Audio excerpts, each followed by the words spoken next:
இன்றைக்கு காலை பிரச்சாரத்தை ஏற்பாடு செய்து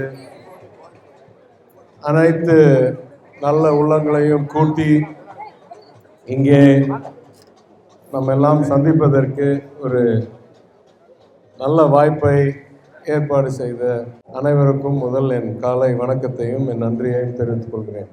சிபிஎம் நிர்வாகிகள், தோழர்கள், எங்கள் கழக நிர்வாகிகள், உடன்பிறப்புகள், இருக்கும் வாக்காளர் பெருமக்கள், தாய்மார்கள், பெரியோர்கள், இளைஞர்கள், உங்கள் அனைவருக்கும் என் காலை வணக்கத்தை தெரிவித்துக் கொள்கிறேன். 10 ஆண்டுகள் உங்களுக்கு சட்டமன்ற உறுப்பினராகவும் 5 ஆண்டுகள் மாநிலத்துடைய அமைச்சராகவும் பணி செய்துவிட்டு மனநிறைவோடு உங்களை 3வது முறை தேர்தலில் சந்திக்க நான் இங்கே வந்திருக்கிறேன். ஏனென்றால் இந்த 10 ஆண்டுகளில் என்னால் நான் திட்டமிட்ட பலதும் திட்டமிடாத பலதும் செய்ய முடிந்த சூழ்நிலையுடன் மனநிறைவுடன் நன்றியுடன் இங்கே வந்திருக்கிறேன். குறிப்பாக கூறணும் என்றால் இந்த பகுதியில் இந்த வட்டத்தில் மட்டும் மொத்தம் ஒரு 46 பணிகள் எடுக்கப்பட்டிருக்கின்ற 25 ரோடு, ஒரு போர்வெல், ஒரு ஐசிடிஎஸ் அங்கன்வாடி, 2 நியாய விலைக்கடை, 3 கழிப்பறை கட்டுதல் மற்றும் பராமரிப்பு, 2 நியூ வாட்டர் பைப் லைன், 4 புது சாக்கடை லைன், அதே போல் தொகுதி மேம்பாட்டு நிதியில் போன முறை 16-21 8 திட்டங்கள் 78 லட்சம் ரூபாய் மதிப்பீடு எடுக்கப்பட்டது. இதெல்லாம் நாம் கூறும்போது குறிப்பாக நான் கூற வேண்டும், இங்கே தோழர்கள் நிறைய இருக்கிற சூழ்நிலை. ஆட்சிக்கு வந்தவுடன் நான் நிதியமைச்சராக முதலமைச்சரால் நியமிக்கப்பட்ட பிறகு அவர் கையெழுத்திட்ட முதல் கோப்பு விடியல் பயணம், மகளிருக்கு இலவச பயணம். அந்த பயணத்தின் கோப்பு சட்டமைப்பின்படி அவருக்கு முன் என்னிடம் நிதியமைச்சராக வந்து நானும் கையெழுத்திட்டு அவரிடம் போச்சு. எனவே நானும் நிதியமைச்சராக முதல் கையெழுத்திட்ட கோப்பு விடியல் பயணம். விடியல் பயணத்தின் ஒரு சிறப்பு அம்சம் என்னவென்றால், அதே நேரத்தில் நாங்கள் ஏற்கனவே அறிவித்திருந்தோம், குறிப்பாக நான் கூறியிருந்தேன், மாநிலத்துடைய நிதிநிலை பற்றி நான் ஒரு முக்கிய அறிக்கை, வெள்ளை அறிக்கை வெளியிட இருக்கிறேன் என்று. அப்படி அந்த அறிக்கைக்கு தயார் செய்யும் நிலையில் முதல் தகவல் வர வந்தது. உங்களுக்கு எல்லாம் தெரிய தோழர்கள், ஏன்னா நான் எம்எல்ஏ ஆகும்போது இது பலர் என்னிடம் கோரிக்கை வைக்கிறீர்கள். போக்குவரத்து கழகங்களில் நிதி நிலைமை மிகவும் மோசமாக இருக்கிறது. பலருக்கு ஓய்வூதியம் பெறவில்லை, ஊதியம் வருவதே லேட்டாக வருது. போக்குவரத்து கழகங்களுடைய மொத்த நிதிநிலை மிகவும் சரிஞ்சிருக்கு, பணமே பத்தலை. அப்போ கேள்வி, ஏற்கனவே வருமானம் பத்தாத ஒரு போக்குவரத்து கழகங்களில் எப்படி புதுசாக விடியல் பயணத்தை இலவசமாக கொடுப்பது? ஏன்னா ஏற்கனவே நஷ்டத்தில் ஓடுது, இதில் இன்னும் டிக்கெட்டை குறைச்சிட்டோம்னா இன்னும் அவங்களுக்கு வருமானம் குறைஞ்சிடும். அதற்கு 2வது விளைவாக என்ன நடக்கும்? பஸ் ஓட்டுநர்கள், கண்டக்டர்களுக்கு தவறான ஒரு நோக்கம் வரும். இவங்க ஃப்ரீயாக போகிறதுனால நம்மளுக்கு தான் நஷ்டம் வருது, நம்மளுடைய பென்ஷனு, நம்மளுடைய ஓய்வூதியம், சம்பளம்லாம் குறையும், இல்லை வாய்ப்பு குறையும். எனவே இதை திருத்துவதற்காக, ஏன்னா அறிவிப்பது ஒன்று, கையெழுத்து போடுவது ஒன்று, திட்டமிடுவது இன்னொன்று, நிதி ஆதாரங்களை எப்படி கரெக்ட் பண்ணுறது என்று அதோட சிறப்பான ஒரு முக்கியமான முயற்சி. எனவே அன்றைக்கு இருந்த அதிகாரிகள், நிதி செயலர், தலைமை செயலர் எல்லாம் கலந்து ஆலோசித்து அன்றைக்கு தான் நாங்கள் திட்டம் எடுத்தோம். ஒரு புறம் போக்குவரத்து கழகங்களுக்கு நஷ்டம், இதனால் நஷ்டம் வரக்கூடாது. ஏற்கனவே நஷ்டத்தில் இருக்குது, அதை நான் நிதியமைச்சராக பல முயற்சி எடுத்து அதை திருத்தினேன், அது இன்னொரு கதை. ஆனால் இந்த பயணத்தினால் ₹1 கூட நஷ்டம் வரக்கூடாது போக்குவரத்து கழகங்களுக்கு. அப்போதான் தினப்படி ஓட்டிகிட்டு இருக்கிற டிரைவரு, கண்டக்டரு சந்தோஷமாக நிறுத்தி ஏற்றுவாங்க. இல்லைன்னா அவங்களுக்கே ஒரு தவறான மனப்பான்மை இருக்கும், இவங்க மேறதுனால உங்களுக்கு நஷ்டம் வருது. அதற்காக தான் இந்த 0 டிக்கெட் உருவாக்கப்பட்டது. ஏனென்றால் டிக்கெட்டை 0ன்னு இவங்க பஞ்ச் பண்ணிட்டாங்கன்னா எத்தனை பேர் ஏறினாங்கன்னு நம்மளுக்கு தெரியும். அவங்க ஏறினாங்களோ அவங்களுடைய அந்த கட்டணமானது மாநில அரசாங்கம் தனி நிதியாக, சிறப்பு நிதியாக அந்த போக்குவரத்து கழகங்களுக்கு கொடுக்கப்படும். இப்போ மகளிருக்கும் இலவசம்தான் சைபர் டிக்கெட். ஆனால் போக்குவரத்து கழகங்களுக்கும் அவங்க பணம் கட்டியிருந்தாங்கன்னா என்ன பணம் வரணுமோ அந்த பணத்தை இந்த சைபர் டிக்கெட் எல்லாம் சேர்த்து வச்சு கணக்கிட்டு நிதித்துறையிலிருந்து நேராக அதற்கு வழங்கப்படும் என்று திட்டமிட்டோம். முதல் ஆண்டு சுமார் 900 கோடி அதற்காக வழங்கப்பட்டது. அப்போ யோசிச்சு பாருங்க, இந்த 900 கோடி இன்னும் வராமல் இருந்ததா எவ்வளோ கஷ்டமா இருந்திருக்கும் போக்குவரத்து கழகங்களுக்கு. இந்த மாதிரி திட்டமிடுதல் தான் ஒரு சிறந்த அரசாங்கத்துடைய அடையாளம். ஏன்னா வெள்ளை அறிக்கை வெளியே வந்தபோது தெரிய வந்தது, ஏற்கனவே ஆண்டுக்கு சுமார் 3000 to 4000 கோடி குறைவாக தான் வருமானம் வருது செலவோட போக்குவரத்து கழகங்களுக்கு. அப்போ இந்த 900 கோடி கொடுக்காம இருந்தோம்னா மிகவும் பாதிப்பு வந்திருக்கும். அதே சமயம் மகளிருக்கு நம்ம இலவசம் கொடுத்தே ஆகணும். ஏன்னா எங்கள் தலைவர் கொடுத்த வாக்குறுதியை நிறைவேற்றுவார். அதனால முதல் கையெழுத்து பண்ணியே ஆகணும் என்ற சூழ்நிலையை ஆரம்பித்தோம். ஏற்கனவே ஒரு கோயம்புத்தூரில் பருப்பு வேகாத ஒரு ஆளை, ஒரு நபரை இங்கே மதுரையில் இறக்குமதி செய்திருக்கிறார்கள் வேட்பாளராக. அவருக்கு பிரச்சாரம் செய்ய இன்னொரு கோயம்புத்தூரில் பருப்பு வேகாத அண்ணாமலை என்றவரை கூப்பிட்டு இங்க வந்து பிரச்சாரம் செய்ய வைக்கிறாங்க. அப்ப என்ன நம்மளுக்கு வந்து தலையெழுத்து பாருங்க. கோயம்புத்தூர்ல பருப்பு வேகாதவர்களும் வந்து மதுரையில வந்து பிரச்சாரம் பண்றாங்க. மதுரை மக்கள் அவ்வளவு முட்டாங்களா? இங்க வந்து அவர் சொல்றாரு, அது முதல்ல சொல்லிடணும், இவரு நம்ம ஆளு முதல் தடவை தேர்தல் சந்திக்கிறாரு. இவருக்கு அரசியல்னாலும் என்னன்னு தெரியாது, மதுரைனாலும் என்னன்னு தெரியாது. பிளேன்ல இருந்து இறங்கிட்டு முதல் பேட்டியில என்ன சொல்றாரு, மக்கள் இந்த திருச்சி மக்கள்ன்றாரு. மதுரையில வந்துட்டு நம்ம எல்லாம் திருச்சி மக்கள் கூப்பிடுறாரு. இவ்வளவு அறிவாளி அவராது கோயம்புத்தூர்ல இருந்து வந்த, இப்போ நேற்று வந்தவர் அரசியல்ல ஈடுபாடு இருந்திருக்காரு. ஏன்னா கரூர்ல சட்டமன்ற தேர்தலில் நின்று என்னாச்சு, தோல்வி. கோயம்புத்தூர்ல பாராளுமன்ற தேர்தலில் நின்று தோல்வி. அப்பனா அரசியல்ல ஒரு நாள், ஒரு தேதி, ஒரு இடத்தில் கவுன்சிலராகவோ எம்எல்ஏ-ஆகவோ எம்பி-ஆகவோ இல்லாத 2 நபர்கள் இங்கே பிரச்சாரம் செய்து அரசியல் பாடம் எடுக்கிறார்கள் மதுரை மக்களுக்கு. கேலி, கிண்டல் இதெல்லாம். அப்போ எதுவுமே தெரியாதவங்க இவங்க வந்து கண்ணுக்கு தெரியதை வச்சாது பேசுவாங்களான்னு பார்த்தா கண்ணுக்கும் தெரியல, படிக்கிறதும் இல்லை. ஏன்னா தகவல் அவ்வளோ இருக்கு. நான் கூறணும் என்றால், நான் எம்எல்ஏ-ஆக இருந்த காலத்தில் இந்த தொகுதியில் 23 அங்கன்வாடி புதுசாக கட்டியிருக்கிறோம், 22 நியாய விலைக்கடை கட்டியிருக்கிறோம், 159 சாலைகள் உருவாக்கப்பட்டிருக்கின்றன, 47 போர்வெல் உப்பு தண்ணிக்கு, 8 சமுதாய கூடம், 4 பஸ் ஷெல்டர், 3 ஸ்கேன் மிஷின், 3 சுகாதார நிலையங்களில். இது அடுக்கிட்டே போகலாம். 291 திட்டப்பணிகள் வெறும் எம்எல்ஏ சிடிஎஸ் மேம்பாட்டு நிதியில். இதற்கு மேல் போனால் கார்ப்பரேட் நிறுவனங்களிடம் நிதி வாங்கி 12 கோடி ரூபாய்க்கு புது பள்ளி கட்டடங்கள், புது கழிப்பறைகள், ஸ்மார்ட் கிளாஸ் ரூம்ஸ், அன்குரான் அறிவியல் மையம் போல பல முயற்சிகள் எடுக்கப்பட்டு, அதிலும் குறிப்பாக நான் விவரமாக இன்னொரு நாள் கூற இருக்கிறேன். காலை உணவு திட்டம் வெறும் 5ஆம் கிளாஸ் வரைக்கும் தான் மாநிலம் உருவாக்கிய சூழ்நிலையில் ஒரே மாதத்துக்குள் எந்தெந்த பள்ளிகளில் 5ஆம் கிளாஸுக்கு மேலே இருக்கிற மாணவர்கள் அதே காம்பவுண்டில் இருக்காங்களோ, ஏன்னா இந்த ஆரம்ப பள்ளிகள் எல்லாமே தனிப்பட்ட காம்பவுண்ட் இல்லை, சிலது தனிப்பட்ட காம்பவுண்ட் இருக்குது, சிலது 8ஆம் கிளாஸ் வரைக்கும் ஸ்டூடெண்ட்ஸ் இருக்காங்க. கல்லர் அன்னைக்கு இருந்த கல்லர் பள்ளி 12ஆம் கிளாஸ் வரைக்கும் ஒரே கட்டடத்தில் இருக்காங்க. அப்போ ஒரே கட்டடத்தில் எப்படி 5 வயசு வரைக்கும் 5ஆம் கிளாஸ் வரைக்கும் கொடுக்குறோம், பாக்கியெல்லாம் கொடுக்கல, சரியில்லைன்றதுக்கு ஒரு திட்டமிட்டு ஒரே மாதத்தில் அன்றைக்கு உருவாக்கின திட்டம் இந்த காலை உணவு விரிவாக்கம் திட்டம். இன்றைக்கு வரைக்கும் மதுரையை தவிர தமிழ்நாட்டில் வேறு எங்கும் இல்லை. யோசிச்சு பாருங்க எவ்வளோ திட்டம் இல்லை. இதை நான் அடுக்கிக்கிட்டே போகலாம்.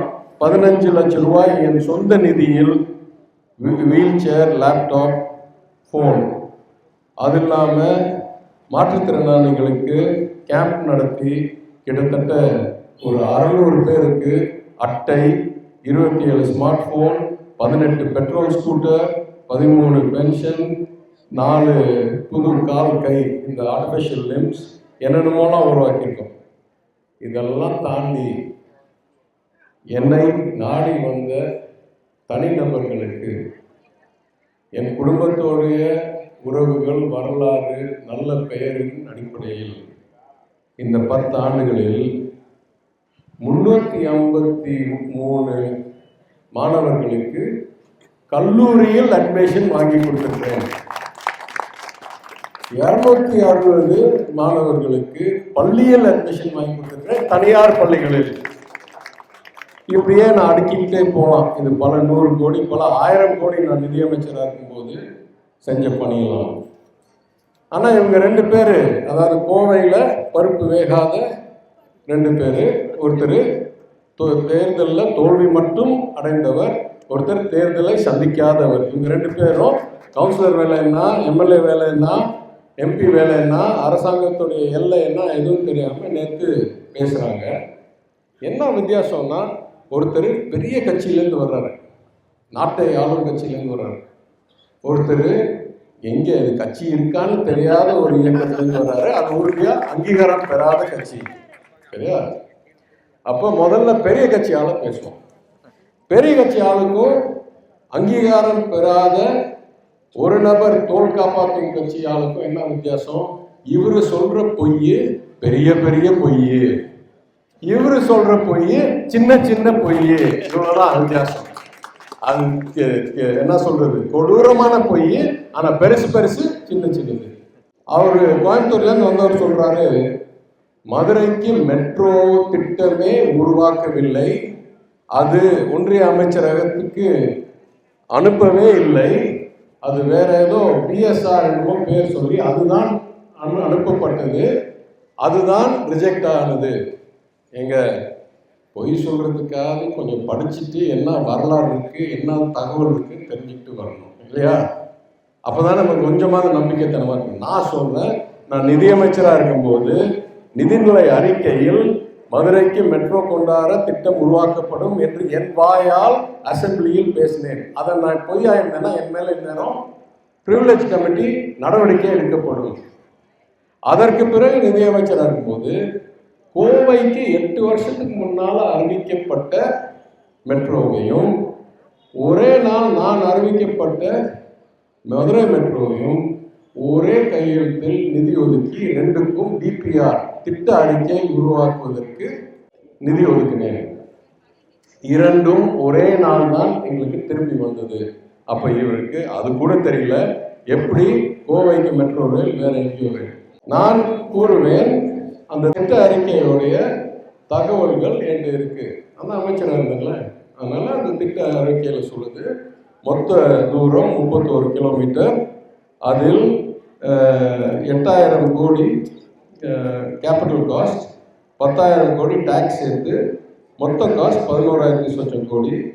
அதில் எவ்வளோ கீழே போகணும் அப்படின்னா 5.5 கிலோமீட்டர் அண்டர் கிரவுண்ட் பாதாளத்தில் போகணும். இங்கேருந்து மெஜரா காலேஜ்லேருந்து கோரிப்பாளையம் வரைக்கும் அண்டர் கிரவுண்ட் போகணும், பாக்கியெல்லாம் மேலே இருக்கும். 26 kilometre over ground, 5 kilometre under ground, மொத்தம் 31 கிலோமீட்டர்.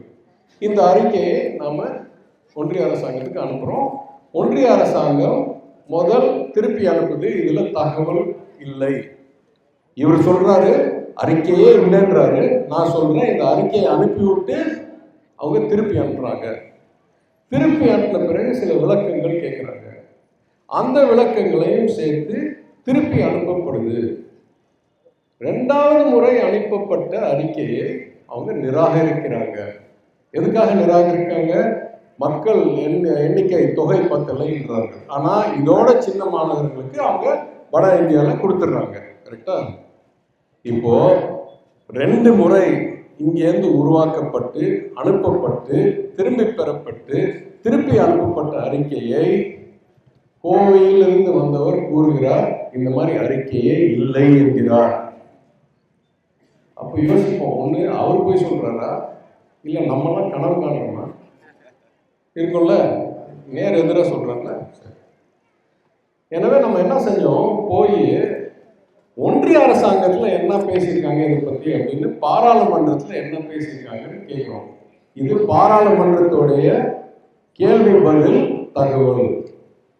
அங்க நம்ம பாராளுமன்ற உறுப்பினர் திருச்சி சிவா அவர்கள் கேள்வி எண் 1820 அதில் கேட்கிறார், will the Minister of Housing and Urban Affairs be pleased to state the current status of the central government's evaluation of Madurai Metro? அதாவது ஒன்றிய அரசாங்கம் எனக்கு பதில் சொல்ல வேண்டும், நான் பாராளுமன்ற உறுப்பினர், நான் கேட்கிறேன், இன்னைக்கு எந்த நிலையில் இருக்கிறது நாங்கள் அனுப்பின அறிக்கை, ஏன் இது வரைக்கும் தாமதமாக நீங்க இதை ப்ரோசஸ் பண்ணாம வச்சிருக்கீங்க? வெளி டெவலப்மெண்ட் பேங்க்ஸ், ஏஐஐபி, ஜைகா, இந்த மாதிரி பேங்க்ல இருந்தால் இந்த நிதி வாங்கணும்னு அன்னைக்கு தெளிவாக ஒரு ப்ரெஸ் கான்ஃபரன்ஸ் வச்சேன். அது எந்த நிலையில் இருக்கிறது? அந்த பேச்சுவார்த்தை எங்கே இருக்கு? எங்கள் அறிக்கை ஏன் தாமதமாக இருக்கு? எந்த நிலையில் இருக்கு? வெளியேந்து நிதி வாங்குறது. அதற்கு ஒன்றிய அமைச்சர் யார், கோயம்புத்தூர்காரர் சொல்றாரு, மெட்ரோ அறிக்கையே இல்லைன்றாரு. ஒன்றிய அமைச்சர் பாராளுமன்றத்தில் பதில் சொல்கிறார், government of Tamil Nadu has submitted DPR in February 2024. Government of தமிழ்நாட்டிலிருந்து February 2024 மெட்ரோவுடைய திட்ட அறிக்கை எங்களால் பெறப்பட்டது. இவர் சொல்றாரு, கனவு காண்றீங்க. அப்ப இந்த அமைச்சரும் கனவு காண்றாரா?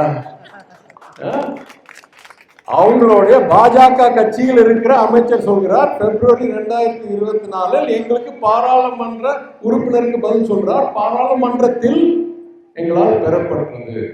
அதற்கு பிறகு சொல்றார், அதில் சில கேள்விகள் எங்களிடம் இருந்தன, எனவே அதை திருப்பி அனுப்பணும். அப்புறம் சொல்றாரு, government of Tamil Nadu has submitted comprehensive mobility plan and alternate analysis report for Madurai Metro Rail project only in December 2024. அதனால நாங்கள் Februaryல பெறப்பட்டதை எப்போ திருப்பி அனுப்பணும்னு சொல்லல, 4 மாதம் 6 மாதம் கழிச்சு திருப்பி அனுப்பியிருப்பாங்க, 3 மாதம் 4 மாதம் கழிச்சு கேட்ட கேள்விக்கு பதில் சொல்லி அனுப்பியிருக்கோம். அப்போ என்ன அர்த்தம்? 2 தடவை நான் சொன்ன மாதிரி அனுப்பியிருக்கோன்னு யார் சொல்றா? Minister of state in the ministry of housing and urban affairs Shri Tokhan Sahu, பாஜகவுடைய அமைச்சர் பாராளுமன்றத்தில் சொல்கிறார், 2 முறை இந்த அறிக்கை பெறப்பட்டிருக்குது. ஆனா கோயம்புத்தூர்காரர் சொல்றாரு, அறிக்கையே இல்லை, எங்க அனுப்பவே இல்லை, அறிக்கையே இல்லைன்றாரு. எங்க அனுப்பி வர்றதுக்கு? அறிக்கையே தயார்படுத்தவில்லை அப்படின்றாரு. சரி, இந்த மாதிரி அடுக்கடுக்கா போய் சொல்லுவாங்கன்னு பார்த்தா அடுத்து சொல்றாரு, ஆக்சுவலா மீனாட்சி அம்மன் கோயில்ல இப்ப சொல்றாரு நல்ல பணி இருக்கு, முன்னால சரியில்லைன்னு. ஆனா நான் குற்றச்சாட்டு வைப்பது, இவங்க குடும்பம் தான் பாரம்பரிய அறங்காவலர் இந்த கோயிலுக்கு. அதனால 10 வருஷத்துக்கு முன்னால அதிமுக ஆட்சியில நல்லா இல்லைன்னாலும் பிடிஆர் குடும்பத்துக்கு தான் போய் சாரணும் அந்த குறை. எங்க ஏதாவது சரி, இன்னைக்கு நான் நேற்று வந்து மெட்ரோவை பற்றி போய் சொன்னாலும் பரவாயில்ல. எதற்காக அரசர்களுடைய கோயில்கள் தேசமயமாக்கப்பட்டன? பாதுகாப்புக்காக. நம் கலாச்சாரத்துடைய, நம் இனத்துடைய அடையாளமாக இருக்கிற பெரிய பெரிய பேரரசர்களால், மன்னர்களால் நடத்தப்பட்ட கோயில்களை பாதுகாக்கணும். ஏனென்றால் சொந்த கோயிலுக்கு தொடர்ந்து யாருக்கெல்லாம் வழித்தோன்றல் உரிமை இருக்கோ அதெல்லாம் நானே எடுத்து வச்சுக்குவேன். ஆனால் இந்த மாதிரி பேரரசர்கள் போன பிறகு பேரரசர்களுக்கு யாரு வழித்தோன்றல் அடையாளம் சொல்ல முடியுமா? யார் சேர மன்னர்களுடைய வழித்தோன்றல் சொல்ல முடியாது. யார் பாண்டிய மன்னர்களோட இன்னைக்கு சான்றிதழ் கொண்டாந்து நான் தான் குலசேகர பாண்டியனுடைய கொள்ளு பேர் என்ன சொல்ல முடியாது. அதற்காகவே தான் கோயில்கள் தேசமயமாக்கப்பட்டன. அப்பன்னா இந்து அறநிலையத்துறையில் இருக்கிற எந்த கோயிலுக்கும் பரம்பரை அறங்காவலர் இருக்கவே முடியாது. அதுக்காக தானங்க அரசு கையெடுத்தது. அப்பட்டமான பொய் சொல்றாரு, அரசு கோயில் பரம்பரை அறங்காவலராக எங்க குடும்பம் இருக்கு. எந்த குடும்பமும் இருந்திருக்கவே முடியாதுங்க. 1926 எல்லா கோயில்களும் தேசமயமாக்கப்பட்டன மெட்ராஸ் மாகாணத்தில். அடுத்தாப்புல சொல்றாரு, கழிப்பறைகள் உண்மையிலேயே பத்தலை, இருந்ததெல்லாம் மூடிடுச்சு. நான் திருப்பி சொல்றேன், முன்னால் இருந்த 2 சரியா வேலை செய்யாம பணம் கட்டணம் வாங்கிட்டு இருந்த கழிப்பறைகளை நவீனப்படுத்தி செலவில்லாமல் இலவசமாக ஆக்குனது நான். புது கழிப்பறைகளை என் தொகுதி மேம்பாட்டு நிதி 3 கட்டினது நான். கார்பரேட் பணத்தில் கொண்டாந்து 2 புது கழிப்பறைகளை உருவாக்குது நான். அப்ப நான் சொல்றேன், முன்னால் இருந்ததோட 3 மடங்கு அதிகம் கழிப்பறை இருக்கு. இவர் சொல்றாரு இல்லை குறைக்கப்படுது. அப்ப எனக்கு என்ன யோசிக்குது, எல்லாமே இல்லை இருக்கிற ரேஷன் கடை இல்லை, இருக்கிற கழிப்பறை இல்லை, இருக்கிற அங்கன்வாடி இல்லைன்னு சொல்லும் போது ஒருவேளை அது பிஜேபி காரனுடைய குணத்தா இருக்கலாம். ஆனா சின்ன கட்சிக்காரன் பிஜேபி கூட கிடையாது. இப்போ ஒரு சினிமா சங்கியை தவிர அன்னைக்கு இல்லை. அப்ப நான் யோசிச்சு பார்த்தேன், ஒருவேளை கோயம்புத்தூர்லேருந்து இறக்குமதி, அங்க பருப்பு வேகாதவர்கள்லாம் இங்க இறக்குமதி செய்யப்பட்டால், இங்க இறங்கின உடனே ஏதோ மதுரையின் சூரியன் மிக தெளிவா பளிச்சா இருந்ததுனால கண்ணு தெரியாம போயிடுமோ என்னமோ அப்படின்னு நினைக்கிறேன்.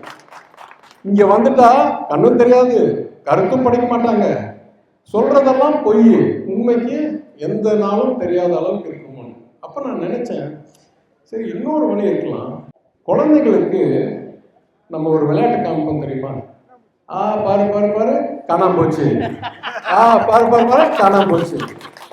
ஏன்னா குழந்தைகளுக்கு அவங்க கண்ணுக்கு முன்னால இருக்கிறது போயிட்டா அது நிரந்தரமா போன மாதிரி. ஒரு 3-4 வயசில் நான் பிஹெச்டியில் சைக்காலஜி படித்தவன், முனைவர் பட்டத்தில் படிக்கும்போது, it's called permanence of objects. அதாவது ஒரு பொருள் இருந்தால் உன் கண்ணுக்கு தெரியாதனால் அது போய்விடாது, அது வேற எங்கேயோ தான் இருக்க முடியும், அதை ஆவியாக்கிட முடியாதுன்றது பேர் பெர்மனன்ஸ் ஆஃப் ஆப்ஜெக்ட்ஸ். இது சுமார் 3 வயசு 4 வயசுல குழந்தைங்களுக்கு தெரிய வந்துடும். அதனால தான் குழந்தைகள் இன்னுமே இந்த விளையாட்டுக்கு உட்பட மாட்டாங்க. கரெக்டா நீங்க 1 வருஷம் 2 வருஷத்துல பாப்பா காண போச்சு. இந்த 3 வயசுல சொன்னாயோ பின்னால் இருக்கியா காமியா. நான் கேட்குறேன், கோவையிலேருந்து மதுரை வந்த உடனே கழிப்பறை இங்க இருக்கு, இங்க திரும்பிட்டு கழிப்பறையே இல்லைன்னு சொல்றாங்க. 4 வயசு குழந்தைங்க எங்களுக்கும் என்ன வித்தியாசம் பாருங்க. அப்ப மெட்ரோ பத்தி பொய், பரம்பரை அலங்காரம் பத்தி பொய், கழிப்பறை பத்தி பொய். இன்னும் ஒரு சுவாரஸ்யமான ஒரு முன்னெடுப்பு நான் சொல்லணும். ஆஃப்டர் ஆல் நம்ம சினிமா சங்கி முன்னாள் நாளை திரைப்பட இயக்குனர் தானே, மே 7ஆம் தேதி ஷூட்டிங் போப்பார, நான் எழுதி கொடுக்குறேன். சரியா? திரைப்பட இயக்குனர் உடனே ஒரு ஸ்கிரிப்ட் எழுதி கொடுக்குறாரு இவருக்கு. நீங்க என்ன சொல்லணும், நல்ல பாரம்பரிய குடும்பம், பிடி ராஜன் பெரிய மனிதர், பழனிவேல் ராஜன் பெரிய மனிதர், ஆனா பழனிவேல் தியாகராஜன் தவறான மனிதர் அப்படின்னு சொன்னேன்னா மதுரையில் எடுபடும். அதனால நீங்க அவங்களாம் நல்லவங்க, இவர் மாத்திரம் தான் இல்லைன்னு சொல்லணும் அப்படின்னு நீங்களாம் முட்டாள்னு நினைச்சு நீங்க சொல்றாரு. இதே அண்ணாமலை அவர்கள் ஒரு நிகழ்வில் நான் கூற வேண்டியது, அவர் என்ன சொல்றார், அன்னைக்கு எனக்கு ஒரு பொறுப்பு கொடுக்குறாங்க அரசாங்கம். ஏனென்றால் பிரதமர் மோடி அவர்கள் ராமேஸ்வரத்தில் அந்த பாலத்தை திறந்து விட்டு அங்கேருந்து ஹெலிகாப்டரில் மதுரைக்கு வந்து விமானத்தில் ஏறி டெல்லிக்கு போகிறார். எப்பெல்லாம் பிரதமர் இங்கே வராரோ ஏதோ ஒரு அமைச்சரை அவருக்கு மினிஸ்டர் இன் வெயிட்டிங், அவருக்கு சேவை செய்யக்கூடிய அமைச்சர், வரவேற்கக்கூடிய வழி அனுப்பக்கூடிய அமைச்சர், எனவே எனக்கு அந்த பொறுப்பு கொடுக்குறாங்க. அந்த பொறுப்பு கொடுக்கும்போது நான் இங்கே மதுரை விமானம் நிலையம் மட்டும்தான் எனக்கு.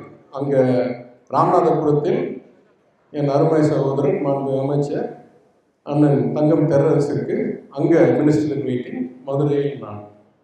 ஆனால் அந்த நிகழ்ச்சிக்கு கூட சென்றிருந்தவர்கள் ஒன்றிய அமைச்சர் திரு அஸ்வினி வைஷ்ணவ் மாண்பு அமைச்சர், ஒன்றிய துணை அமைச்சர் திரு எல் முருகன், அன்றைக்கு இருந்த நம்மளுடைய அரசியல் பிரச்சார பேச்சாளர் ஆளுநர் RN ரவி, யார் ஜாஸ்தி பிரச்சாரம் செஞ்சாங்க அவங்களுக்கு, அவர் இருக்கிற வரைக்கும் அவர் தான் என்ன சொல்றது கொள்கை பரப்பு செயலாளர் திமுக.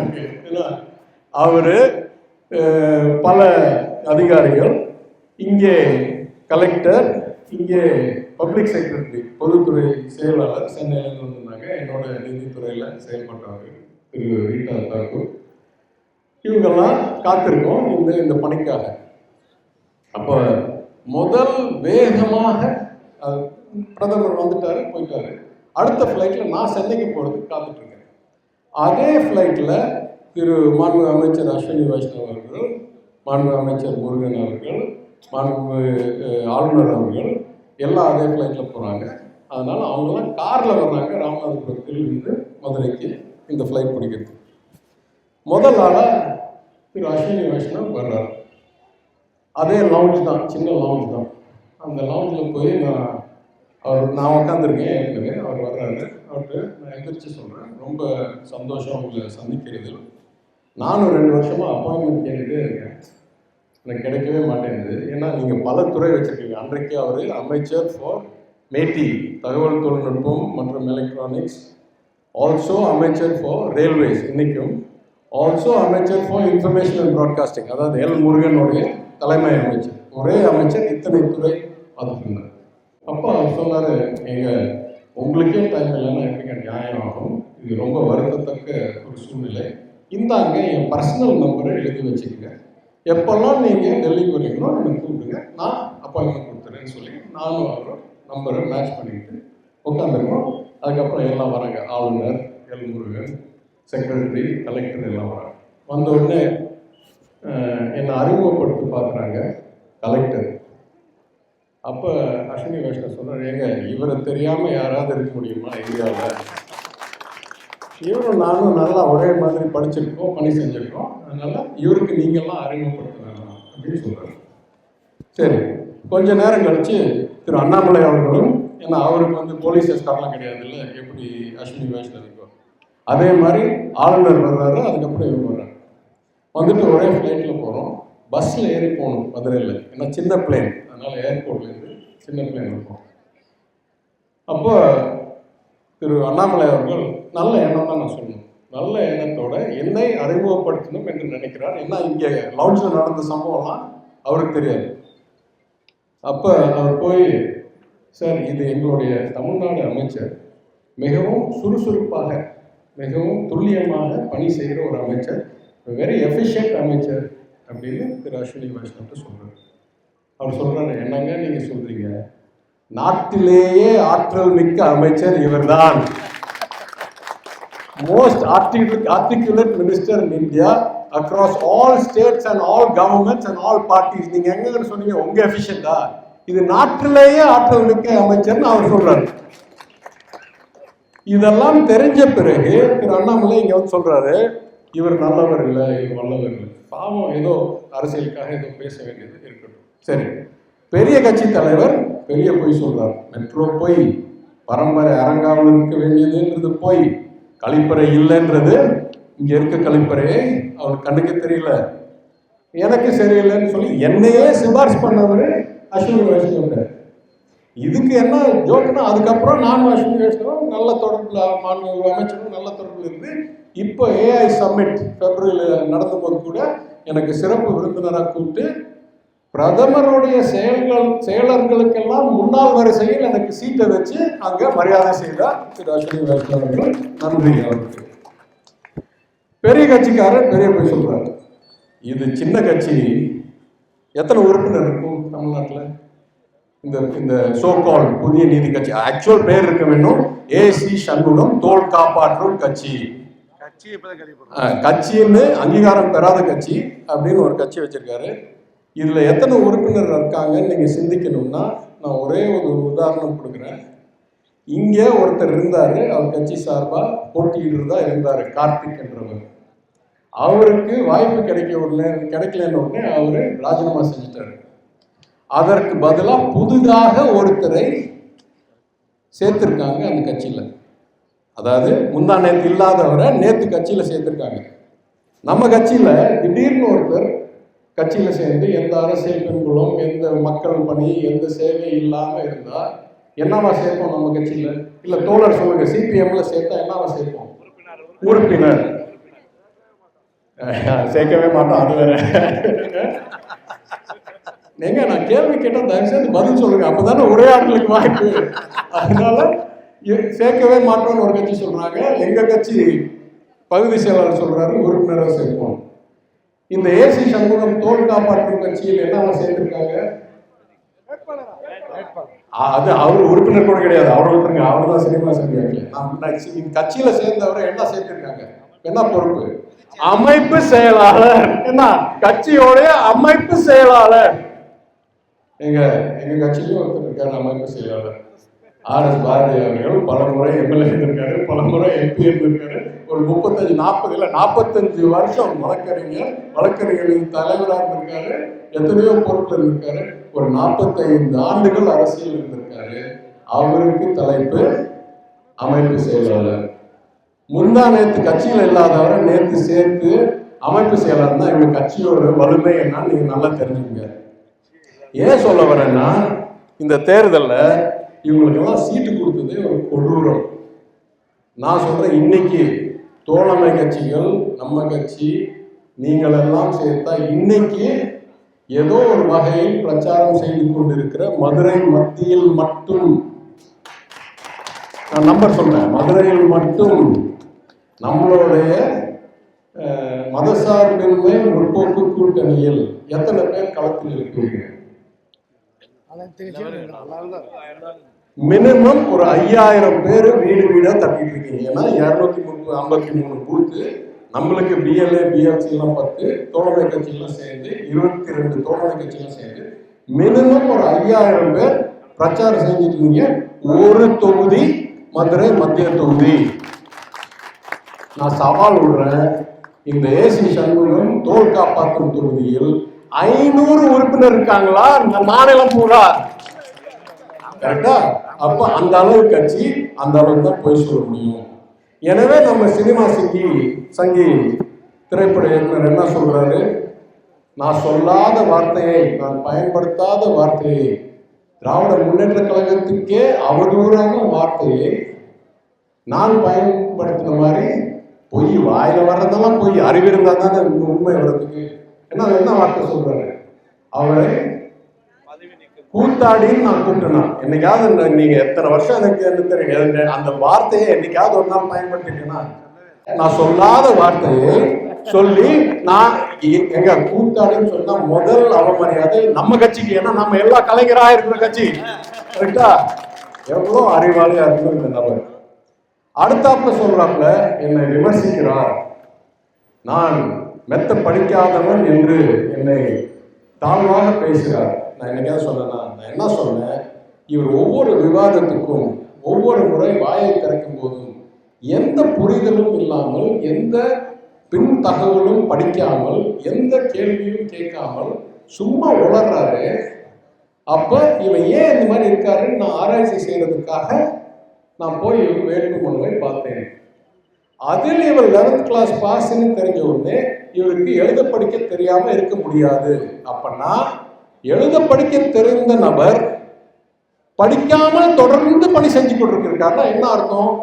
அக்கறை பத்தவில்லை, படிக்கிற அளவுக்கு நேரமும் அக்கறையும் இல்லை. ஏன் நினைக்கிறீங்க? ஏங்க 7ஆம் தேதி ஷூட்டிங் இருக்குங்க, ஸ்கிரிப்டே படிச்சுட்டு இருக்காரு. எங்கங்க இதெல்லாம் படிக்கிறதுக்கு? என்ன சாக்கடை திட்டம், என்ன கலைப்பட திட்டம், எத்தனை எண்ணிக்கை இருக்கு? ஸ்கிரிப்ட் படிக்கிறதுக்கே காலையில ராத்திரி வரைக்கும். 7ஆம் தேதி ஷூட்டிங் ஆரம்பிக்கும் போது எப்படிங்க ஸ்கிரிப்ட் படிக்காம இருக்க முடியும்? என்னங்க அதான் 7ஆம் தேதி ஸ்கிரிப்ட் போட்டாரு. அதனால ஸ்கிரிப்டா படிச்சுட்டு இருக்காரு. மதுரை பத்தி படிக்கிறதுக்கு அக்கறை இல்லை, நேரம் இல்லை. அடுத்தாப்புல இருக்கிறதுலயே பெரிய பொருள் என்ன சொல்றாரு, நீங்க எப்பயாவது பிடிஆர் மீட்டிங்கு போக முடியுமா? பிடிஆர் மீட்டிங் கேட்ல நிறுத்திடுவாங்கல்ல, ஒருத்தனை ஜாலரா வச்சிருக்காரு. ஆமா சாமின்னுவா. பிடிஆர் வீட்டுக்கு போனா நாய் கடிக்குமா? ஆமா சாமி என்று கடிச்சதுன்னுவான். ஏங்க 100 ஆண்டுக்கு மேல ஒரே வீட்டுல இருக்கோம். தினம் அந்த வீட்டுல 50 பேருக்கு குறையாம சாப்பிடுறாங்க. தினம் அந்த வீட்டுல என்ன சொல்றாரு, யாருமே போக முடியாது. என்னைக்காவது யாரையாவது நிறுத்துங்க. என்ன அமைச்சரான பிறகு போலீஸ் போட்டிருக்காங்க 5 பேர். இல்லைன்னா 1920 அந்த வீட்டுக்கு வந்ததுல இருந்து 2026 106 ஆண்டுகளுக்கு தினம் 50 பேர் உணவு காண்ற இடம் எங்க வீடு. 1995 என் தலைமுறை இருக்கிற அண்ணன் தம்பிகள்லாம் வெளிநாட்டில் இருந்ததுனால் அன்றைக்கு பெரிய காம்பவுண்ட்ல 3-4 ரோடு ஒட்டுற காம்பவுண்ட்ல எல்லாம் போக்குவரத்து பாதையை பயன்படுத்திட்டு இருந்ததுனால் அது வரைக்கும் கேட்டோ காம்பவுண்ட் செவரோ இல்லாத வீட்டில், அதான் பெருமை, பாளையம் இல்லத்தில் கேட்டும் கிடையாது, காம்பவுண்ட் செவரும் கிடையாது. பூஜை ரூம்ல இருந்து சாமி சிலைகளும் திருடப்பட்ட பிறகு நாங்கள் அமெரிக்காலேருந்து ஒரு முடிவெடுத்து, படிப்பிலிருந்து முடிவெடுத்து அன்னைக்கு கட்டணும் சுவரும் கேட்டோம். அப்போனா 1920 வாங்கினது 76 ஆண்டுகளுக்கு காம்பவுண்ட் வாலும் கிடையாது, கேட்டும் கிடையாது. திருட போகிற பிரச்சனை வந்த பிறகு பாதுகாப்பு, ஏன்னா நாங்கள்லாம் வெளிநாட்டில் இருக்கோம். 70 வயசு 80 வயசு முதியோர்கள் மட்டும்தான் நாங்கள் வீட்டில் இருக்கும்போது திருடு போகிறது சின்ன பிரச்சனை, திருப்பி வச்சுக்கலாம். அதுக்கு மேலே எதுவும் நடந்துடக்கூடாதுன்றதுக்காக அந்த கேட்டு காம்பவுண்ட் இருக்கணும். அன்னைக்கும் சரி, கேட் இல்லாத போதும் சரி, கேட் இருக்கும் போதும் சரி, 50 பேராவது என் வீட்டில் தினம் சாப்பிட்றாங்க. நான் கேட்குற கேள்வி, இந்த கூட்டத்தில் எத்தனை பேர் என் வீட்டில் உணவு அருந்திருக்கிறீர்கள்? என்னைக்கு பாருங்க. இந்த கூட்டத்தில், இந்த தெருவில், கரெக்டா? இந்த ஆள் சொல்றாரு, இல்ல கேட்டை தாண்ட முடியாது, கேட்டை தாண்ட. ஏங்க, அறிவோட ஏதாவது குரலை கலக்கணும்னா கொஞ்சம் அறிவு இருக்கணும் பண்றதுக்கு. சரி, நாய் கடிச்சிடும்ன்றாரு. எனக்கு மதுரையிலையும் சரி, சென்னையிலையும் சரி, என் வீட்டில் இருக்கிற நாயெல்லாம் தெருவில் சாக போகிற சூழ்நிலையில், சின்ன குட்டியாக இருந்த சூழ்நிலையில் காப்பாற்றப்பட்டு நான் வீட்டில் வச்சிருக்கேன் நாய். கரெக்டா? இது ஒன்றும் பெரிய லட்சக்கணக்கு கொடுத்து ரிப்போர்ட் பண்ணி பண்ணல. ஒரே ஒரு நாய் அமெரிக்காவிலேருந்து நாங்கள் வந்தபோது இருக்கிற நாய், பாக்கி 5 நாய் தெருவில் காப்பாற்றப்பட்டு, எங்கெல்லாம்? மதுரையில் 2, கோபாலபுரம் கலைஞர் வீட்டுக்கு முன்னால ஒரு நாய் பார்த்து அங்கே காப்பாற்றப்பட்டு அது ஒரு வீட்டில் வச்சிருக்கேன். இன்னொரு நாய் இறுதியா காப்பாற்றப்பட்ட நாய் சட்டப்பேரவை அலுவலகத்தில் கால் உடைஞ்சிருந்த நாயை காப்பாற்றி அதை என் வீட்டில் வச்சிருக்கேன், என் குழந்தையா. இந்த நாயில யாராவது கடிக்குமா? இந்த நாயை அவர் சொல்றாரு, நாய் கடிச்சிடும். எத்தனை பேர் என் வீட்டுக்கு வந்திருக்கீங்க? இங்க என்னைக்காவது ஒரு நாள் நாய் ஏதாவது உங்களுக்கு கடிச்சிருக்கா? என்னங்க பேசுறாங்க? இதுக்கு ஒரு டம்மி பீஸை செட் பண்ணிட்டு நீங்க போன நாய் கடிக்குமா? ஆமா சார். அதாவது இயக்குனர்னா நான் ஏத்துக்கிறேங்க, அவர் சிறந்த இயக்குனர். என்னைக்கு என்னாலும் அவர் அளவுக்கு இயக்குனராக இருக்க முடியாது. அப்போ அவருக்கு கனவு கூட காண முடியுமா ஒரு கவுன்சிலரா இருக்க முடியும்னு? அதை விட்டுட்டு எந்த பேய் வருது பூதம் வருது பேய் வருது பூதம் வருதுன்னு படம் நடிச்சுட்டு இருந்தாரோ, இயக்கிட்டு இருந்தாரோ, அதே மாதிரி இங்க வந்து சொல்றாரு, பேய் வருது பூதம் வருது நாய் கடிட்டு கதை சாத்திட்டு உள்ள போக முடியாதுன்னு. இவருக்கு தெரிஞ்ச தொழில் இந்த மாதிரி குரலை கிளப்பி பேய் வருது பூதம் வருதுன்னு சும்மா டிராமா நடக்கிறது. அந்த டிராமாவை இங்க நடிச்சு காமிச்சிட்டு இருக்காரு. நான் என்ன சொல்றேன், இவங்கெல்லாம் இன்னைக்கு வருவாங்க, நாளைக்கு போவாங்க.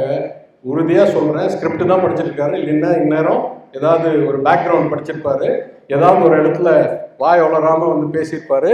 மதுரையை திருச்சின்னு கூப்பிட்டுருக்க மாட்டாரு. ஏன்னா அப்போ படிக்கணும், படிக்க தெரியும், நல்லா தெரியும்ல. 11th கிளாஸ் பாஸ் தானே. அதுக்கு தான் நான் சொன்னேன், படிக்க தெரியும்னா படிக்கணும், படிக்க தெரியலன்னா வேலை, அப்போ நம்ம ஏற்றுக்கலாம். எங்க கல்வி என்றது அரசியல் செய்வதற்கு முக்கியம் இல்லை. பெருந்தலைவர்கள் காமராஜ், பெருந்தலைவர் கலைஞர் அந்த அளவுக்குலாம் படிக்கல. படிப்போட ரொம்ப முக்கியம் மனித நேயம், கொள்கை, அனுதாபம், மக்களுடைய புரிதல். இதுதான் முக்கியம். நான் எத்தனையோ இடத்துல பேசியிருக்கேன், பல இடத்துல எனக்கு கூப்பிட்டு கேட்டிருக்காங்க, 4 டிகிரி வச்சிருக்கீங்க, அதனால நீங்க சிறந்த அரசியல்வாதி. நான் கேட்டேன், அரசியல்வாதிக்கும் படிப்புக்கும் என்ன சம்பந்தம்? இருக்கிற முக்கியம் லட்சியம், தத்துவம், அனுதாபம், மனிதநேயம், மக்கள் தொடர்பு. இதுதான் அரசியல்வாதிக்கு சிறந்தது. அதுக்கு மேல் வேணா சொல்லலாம், ஏதாவது இருக்கு. நான் இன்னொரு வகையில் சொல்றேன்.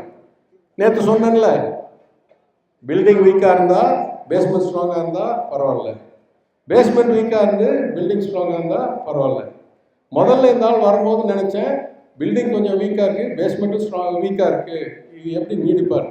அப்புறம் எனக்கு தெரிய வந்தது, பேஸ்மெண்ட்டே கிடையாது, வெறும் பில்டிங் மாத்திரம் தான் இருக்கு.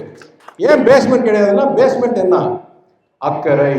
என்னைக்காவது ஒரு நாள் 10 ரூபாய் யாருக்காவது இது பண்ணியிருக்காரா? எங்கேயாவது ஒரு ஆளுக்கு சாப்பாடு போட்டிருக்காரா? ஏதாவது ஒரு போராட்டத்தில் கலந்துருக்காரா? எதுவுமே கிடையாது. அப்போ பேஸ்மெண்ட்டோடைய முதல் படி கிடையாது. பேஸ்மெண்ட்டோடைய இரண்டாவது படி ஏதாவது ஒரு கொள்கை, ஒரு தத்துவம். நாங்கள் சொல்கிறோம் திராவிட இயக்கம், எங்களுக்கு தத்துவம், சுயமரியாதை. இவர் மனைவி தான் அஞ்சு கட்சி தாவிட்டாங்களே, ஏதாவது இருக்க முடியுமா? அந்த ரெண்டாவது படி கிடையாது.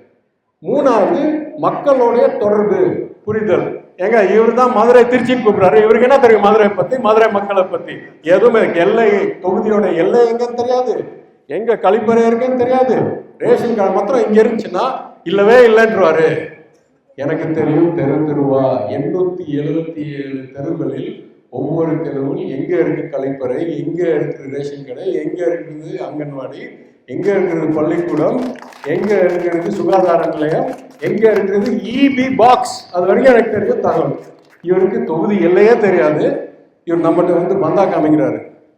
என்ன சொல்றாரு? குப்பையா இருக்கு, ஆமா தவறு நடக்குது, திருத்தணும்.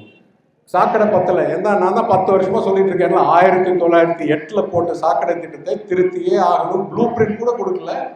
நான் எதிர்கட்சி எம்எல்ஏ இருக்கும்போது ஆளுங்கட்சியான பிறகு அதை கண்டறிந்து 10 கோடி ரூபாய் ஒதுக்கி டாடா நிறுவனத்தை வந்து திட்டமிடுதல் போட வச்சு 3000 கோடி ரூபாய்க்கு ஒரு திட்ட அறிக்கை எடுத்து அதுல 400 கோடிக்கு ஏற்கனவே முதலமைச்சர் அறிவிச்சிருக்கார். 118 ஆண்டுகளில் செய்யாத பணியை நாங்க செஞ்சுட்டு இருக்கோம் அதை திருத்துறதுக்கு. ஆனா இந்த ஆளுக்கு என்ன புரியுது? இன்னும் திருந்தல. ஐயோ 10 வருஷத்துக்கு முன்னாலும் திருந்தல, 20 வருஷத்துக்கு முன்னாலும் திருந்தல, 50 வருஷத்துக்கு முன்னாலும் திருந்தல, இப்ப மாத்திரமா திருந்தல. திருத்தறதுக்கு என்ன செய்ய முடியும்? அதுதான் பில்டிங். இதெல்லாம் பேஸ்மெண்ட்னா பில்டிங் அந்த அளவுக்கு புரிதல், படித்து அறிதல். என்ன படித்து? தகவல் படித்து அறிதல், செயல் திட்டம் உருவாக்குதல். எனவே நான் சொல்லுவேன், இப்போ பேஸ்மெண்ட் இல்லைன்னு முடிவு செஞ்சாச்சு. மக்கள் தொடர்பும் இல்லை, எந்த தகவலும் இல்லை, எந்த கொள்கையும் இல்லை, எந்த வரலாறும் இல்லை. பொது நலனுக்காக 1 ரூபா ஒரு நாள் ஒரு போராட்டத்தில் ஈடுபட்டு. கேள்வி, எவ்வளவு வீக்கா இருக்கு பில்டிங்? இந்த அளவுக்கு தான் இவர் படிக்கிறாரு, இந்த அளவுக்கு தான் இவர் புரிதல் இருக்குன்னு நான் சொல்வேன். இப்போ சொல்றேன், பேஸ்மெண்ட் இல்லை, பில்டிங் வீக் இல்லை. Building condemn building. இது வந்து இடிக்க வேண்டிய building. No basement condemn building. திருப்பி சொல்லுங்க, நோ பேஸ்மெண்ட் கண்டெம் பில்டிங். கரெக்டா? இந்த அளவுக்கு ஆளு இருக்கிறதுலயே பெரிய கொடூரமான ஒரு பேச்சு என்னன்னா, இந்த பெரிய பொய் சொல்றவங்க சின்ன பொய் சொல்றவங்க சொல்றாரு. ஆக்சுவலா இது வந்து புது நீதி கட்சிக்கும் முதல் நீதி கட்சிக்கும் போட்டி.